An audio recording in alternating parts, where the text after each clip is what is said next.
Good morning, happy Saturday. We are back in the cornfield. Let's have a big day shelling corn. Got 90 acres to finish this field up. We're going to try and get her done today. Snow coming tomorrow, so the more we get done today, the better.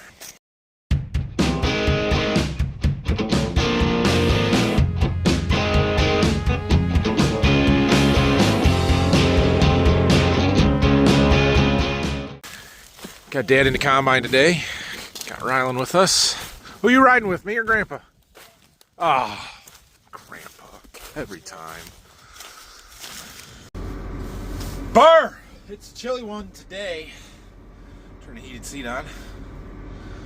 All right, we're in big square open field here, quarter mile or half mile long rows. We should be able to knock out some acres quickly. The question is going to be, do we have enough room for all of the corn? The big bin that we are drying into, our big bin there, our 120,000 bushel bin, she's almost full. We're down to the last ring or so. So we might be able to dry a little bit of corn into that. We're going to dry some corn into our overhead bin, and then we're going to fill the wet bin up. But yeah, a lot of corn's got to get hauled out between now and the end of harvest. So the last 120 acres, 125 acres that we've got after this field, she might be a little slow getting that done. Well, we are moving along here. The auto steering combine is still not working, so Dad's got his hand drive, which is not super fun for him, but is what it is. And we're just gonna keep working our way across here. Phil, we got the second truck loaded.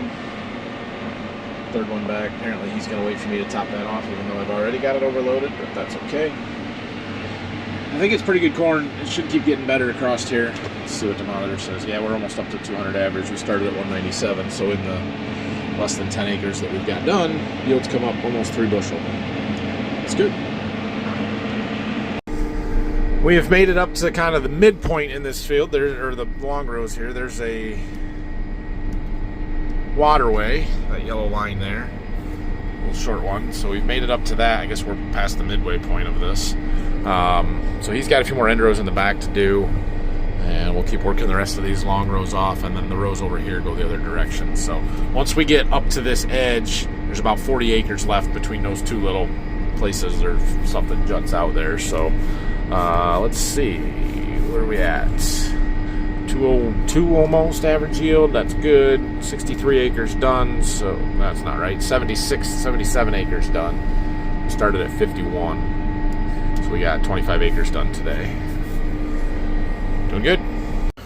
Now Rylan's back. He left. He went home with Phil a little while ago, and then had to come back. So my other son, Brayson, he hurt his leg this week one day playing soccer, playground with some friends, and you know, first day it hurt. We were a little concerned. Swelled up in his knee a little bit.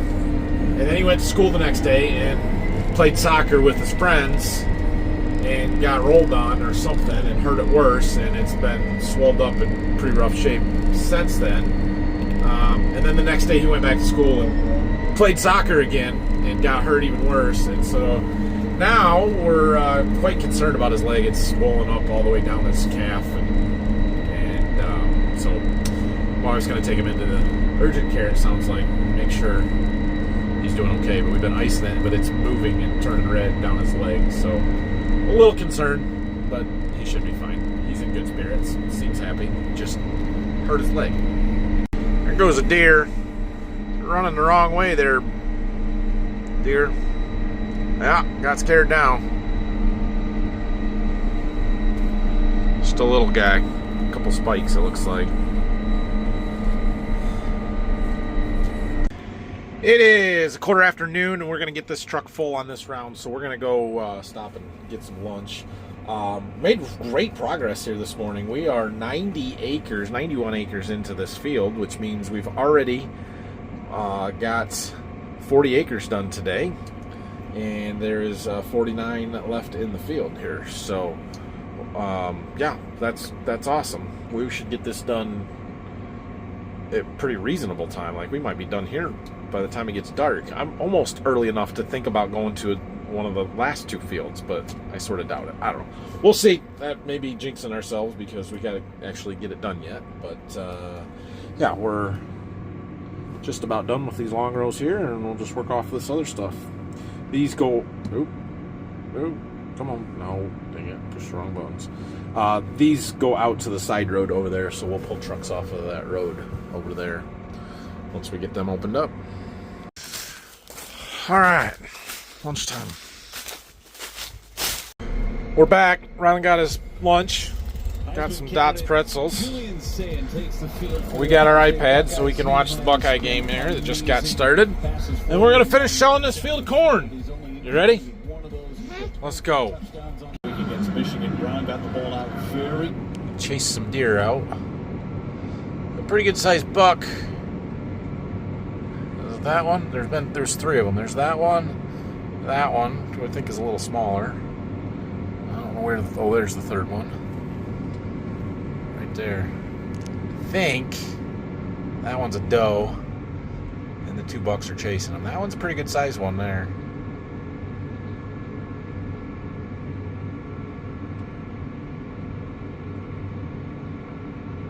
Ah. Well, these deer are entertaining here. The doe just ran back into the corn, and he's chasing. And here comes his buddy, or competitor, whichever way you want to look at it. Look at him sniffing it out. They're just kind of stupid right now. What, the deer? Yep. He's trying to kill that bow? No, they're chasing that doe. They're playing. He's got to run. You can't walk like that, Buck. What are you doing? He's looking at Hit the buck you hit the other day? I don't know. It's possible. There's two of them here. They're chasing a doe. You hit a buck? I didn't see the second one. You gotta stop. How close is he going to let me get here? A little close. You guys act like this is hard getting close enough to shoot him. Look at that. I just walk right up and tackle him. About. Get your gun out, Ryan. See? Ryan, get your gun out, Ryan. Grandpa says to get your gun out. That's a big boy. That's a 6 See if they pointer. come. 6? I don't know. Might be bigger than that. There's far enough away I couldn't see. That's 8 pointer. I think the one's at least an 8. Might be a 10. They're over there. You can see them jumping through the corn, knocking everything down, because that's what deer do. I don't know. Well, we got the long rows done here, so we're going to start working on this little piece. I don't even know how many acres there is here. There's about 40 left to go in the field, so I would guess maybe 10 right here, 8 to 10. You ever said there's 148 acres in this field? There's 140. So we're going to do this little one, and then we'll jump up here and do this one. He's got some end rows to do down there. I don't know if he'll make it back here or not, but we're going to sit right here and wait for a little bit. Well, we're about done with this little bit here. Dad's got last round here, and we'll jump to the north here a little bit farther. So, yeah. Buckeye game's going well. We're doing good. Rylan decided to take a round in the semis and go with Phil.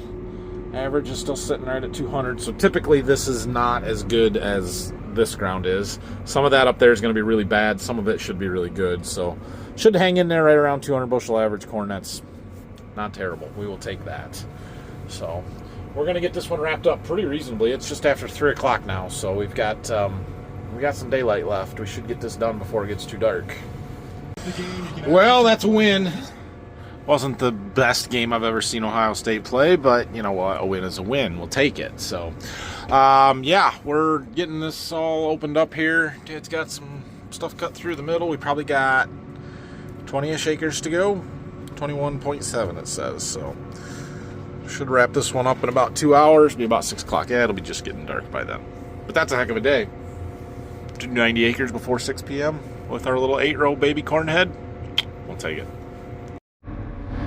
Well, we're doing a YouTube live stream, and the deer are back out. There's a couple of them over there. There's one standing over there. There was one out there. Getting dark, so we're chasing them out, getting rid of all their cover. Anyway, we're getting close to the end here. Dad's finishing up a little bit. Yep, we're just got this little, ooh, you can't see. Right over there you go. Just that little bit right there. So another half hour to an hour and we'll be wrapping this field up, which is good. All right, we are just about done here, finishing up the last little bit of this corn. And, well, I promised you a conversation topic today, so we're gonna have a conversation topic. Today's topic, this is a dumb thing to talk about tonight, but we're gonna talk about test weight. And we're gonna talk about why test weight might be important, but why it doesn't matter, okay? So, first of all, we have to understand what test weight is. Test weight is a measure of grain density. It's a quality. Essentially, you're taking a given amount of volume and deciding how much does that volume of corn weigh.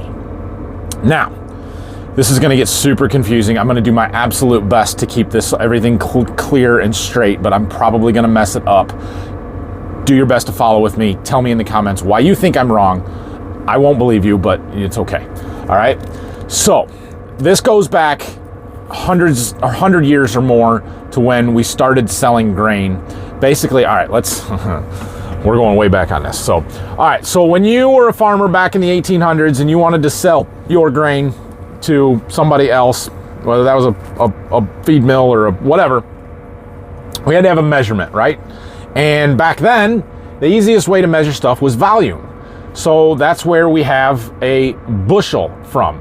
Ever heard of a bushel basket? A bushel is a volumetric measurement in the definition of the word, the purest sense of the word, right?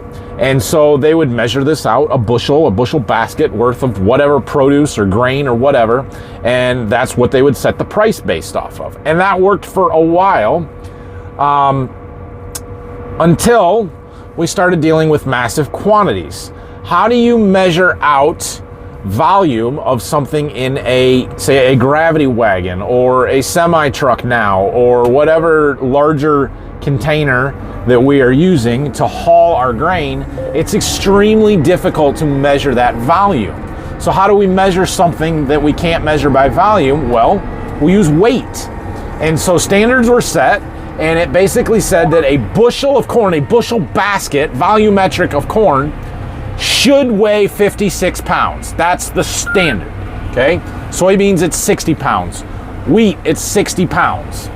And so instead of now taking your gravity wagon to town or your pickup truck or box of beans or corn or whatever and trying to measure out the volume, all of a sudden now we just have to weigh your truck full and then empty it and weigh it again, divide that number by 56 pounds, and that's how many bushels you have. That gives us a volume. Except for it's not really a volume, right? Because as we know, quality of grain matters and it changes. And so you could have, instead of a bushel of corn weighing 56 pounds exactly, maybe that volumetric bushel of corn only weighed 52 pounds. Or maybe it was super good corn in terms of quality, and it was extra dense, and that bushel volume of corn weighed 60 pounds, okay?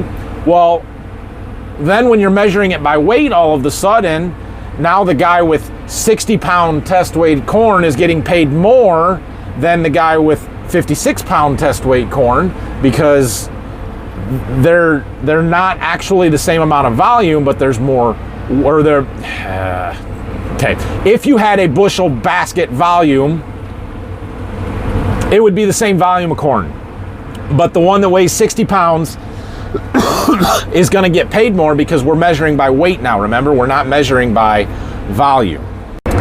Okay, so we have established that we used to sell by volume, and then we had to switch over to selling by weight. Well, weight is a much more efficient, quicker, easier way to measure things. And when the standards were set, basically all of the corn that we sell in this country for commodity corn is sold as number 2 yellow dent corn. And what that means is it has a minimum test weight of 54 pounds per bushel, volumetric bushel. But we've also already established that we sell bushels based on 56-pound bushels, okay? So, when we're raising corn and we are talking about a bushel now, today, in any context of the word, a bushel is no longer a volumetric measurement.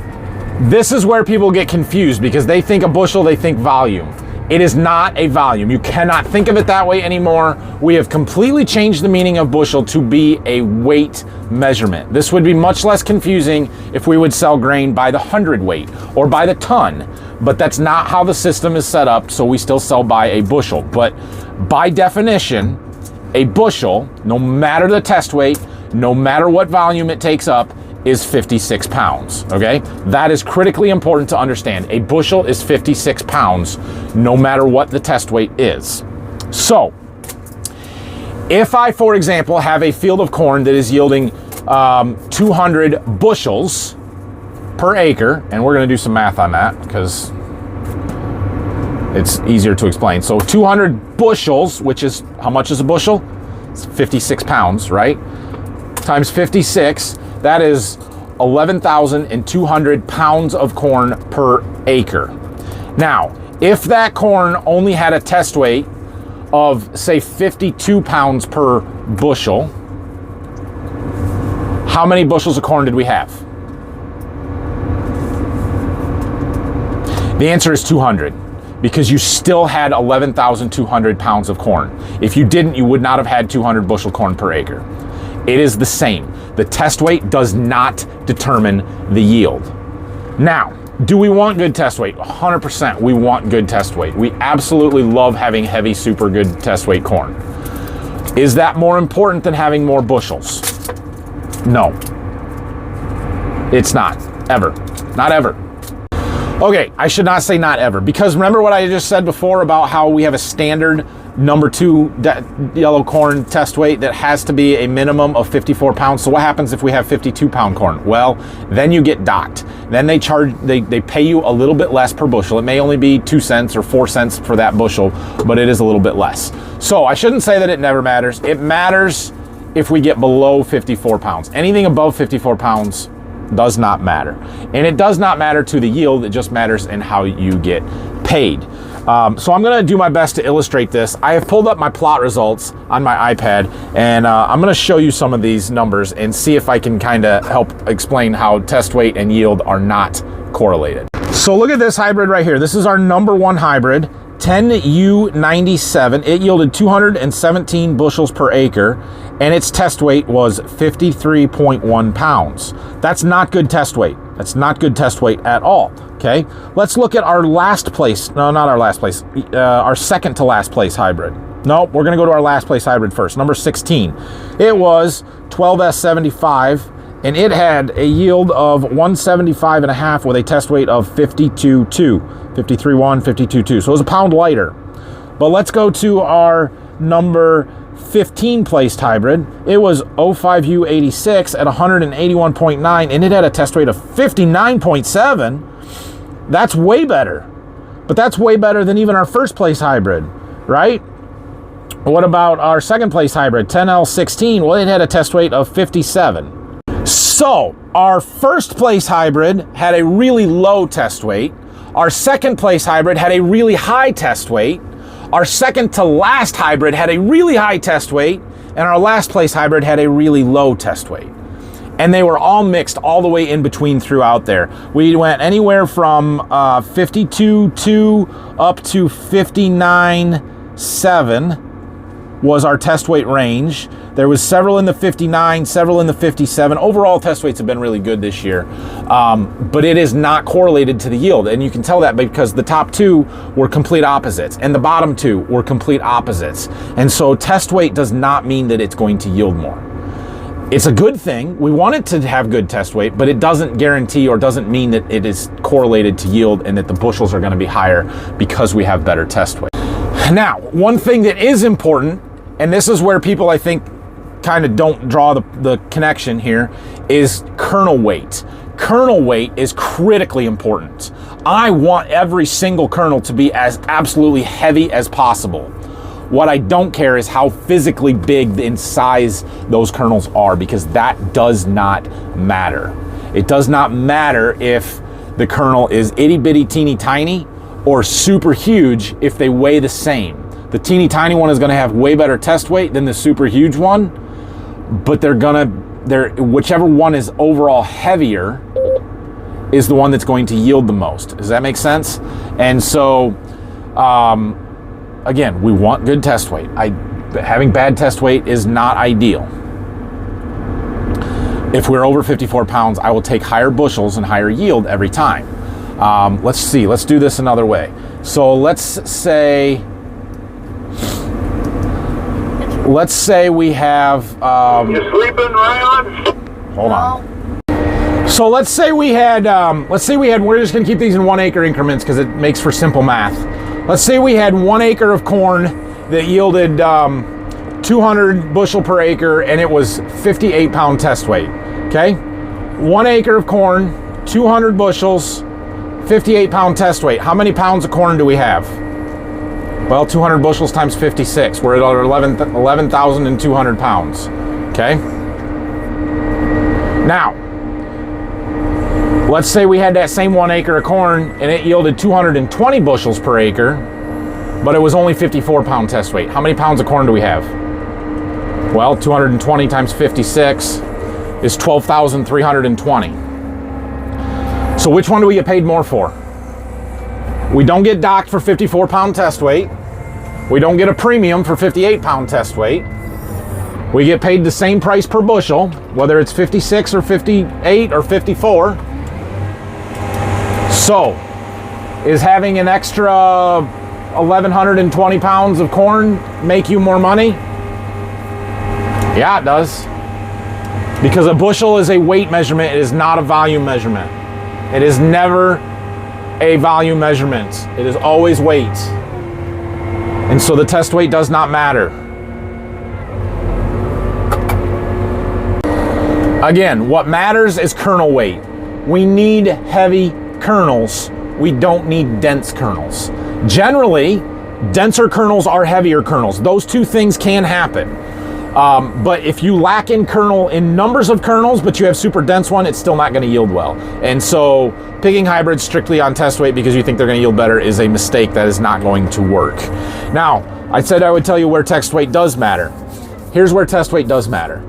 The heavier the test weight, the more bushels, the more weight you can put into a smaller space. So I can put more bushels into a given volume if it's heavier test weight because it's denser, and a bushel is a weight measurement, not a volume measurement. And so, like in our semi trucks, if I have 60 pound test weight corn, I can put a lot more bushels in them than if I have 52 pound test weight corn. Now, we're probably overloading the trucks anyway at that point, and so it really doesn't matter and isn't that big of a thing. Where it really matters is in the grain bins. I can put a lot more bushels in my grain bins if they are heavy test weight than if they are light test weight. That's where test weight matters. That's the biggest thing, is that we can get more bushels of heavy test weight corn into a bin than we can of light test weight corn. So I am not saying that I want light test weight corn. I love having good heavy quality test weight good corn. I do not care. I do not factor that into seed making decisions.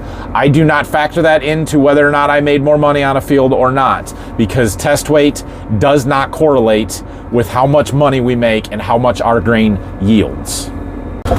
All right, there is one other place that test weight kind of seems to be making a difference for us. When we've had these really good heavy test weight corns, they dry faster. They go through our dryer a little bit faster. That kernel is denser, so the moisture that's locked inside of it can migrate out through that kernel faster. It's kind of like heat going through insulation, right? If you have light, fluffy insulation in your walls, the heat can't transfer through it very fast. But if you pack that insulation together nice and tight, well, then it doesn't work as insulation anymore. So it's kind of the same theory with a denser kernel. You can dry it out faster. The other thing is, moisture and test weight are correlated. The wetter the corn is, the lighter the test weight is going to be, because grain and starch, dry matter, is denser than the water in it. And so typically when we have wet corn, we have some 23, 25% corn, it's going to be lighter test weight. You're going to see more 52, 54 pound test weight than you are when you have 17 and 18 or 15% corn. That's when it's going to come up. And that's one good thing about our dryer, is that we gain test weight when we dry that corn. Makes the kernels denser. So anyway, I don't know if I did a good job with that explanation or not. I am firmly in the test weight does not matter camp if you haven't figured that one out yet. Now, we're done here, just finished it up, and as you can tell, it's raining. Just starting to drizzle here, and so we're heading back to the farm. It is 6:23. We're gonna run this tractor back to the farm. We're just a mile up the road, and then we'll come and get our semi truck and call it a night. We did good. We got our 90 acres done for the day. We got 4 lights on the wet bin. It's almost full, which that was intentional because we want to dry into the overhead while it's raining here so we can haul dry corn out. All right, guys, thanks for watching today. If you have any questions or comments, leave them down below. Finished up just in the nick of time. It's raining, so we're in good shape. We're down to the last 125 acres of corn to go. We'll see what happens after the weather here tomorrow, and hopefully we'll get it done next week. So, yeah, leave comments down below. Probably taking tomorrow off. Good for me.